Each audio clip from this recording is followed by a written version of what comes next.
What does it mean to be a leftist? By Maximilien Robespierre. In the modern political landscape, amid the cacophony of movements and ideologies, it becomes necessary to reflect upon the core principles that define leftism.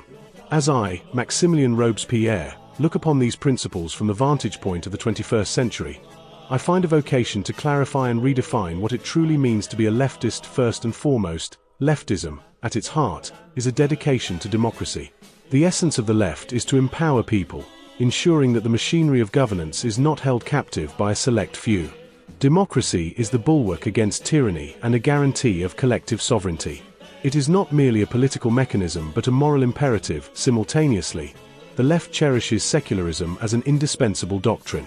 It is imperative to separate religion from state affairs, ensuring that governance remains neutral and just. Secularism grants liberty and dignity to every belief system, championing reason and humanity over dogma. Further defining the leftist creed is the opposition to authoritarianism. Leftists are inherently suspicious of concentrated power, recognizing the dangers it poses to freedom and dignity. Any form of centralized, unchecked authority, whether grounded in tradition or ideology, is an affront to the core values of equality and liberty. The left must also unequivocally reject capitalism in its present form. Capitalism, marred by exploitation, fosters inequality and oppression. It binds the majority to the whims of a privileged minority. In its place, leftism calls for an economic system that ensures social justice and shared prosperity. Moreover, a purer nationalism beckons reclamation by the left. True nationalism is a collective identity rooted in unity and common purpose, free from chauvinism. It is a celebration of diversity and solidarity, rather than exclusion or supremacy.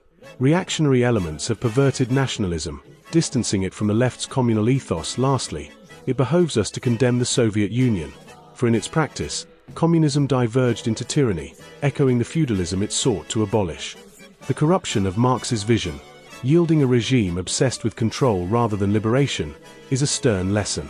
True communism aspires to abolition of hierarchies, not their reinforcement. In conclusion, to be a leftist is to embrace these ideals with fervor, courageously challenging authority and privilege while forging a future of fairness and equality. Our time commands dedication to these principles, ensuring their vitality in the unceasing march toward justice and freedom for all.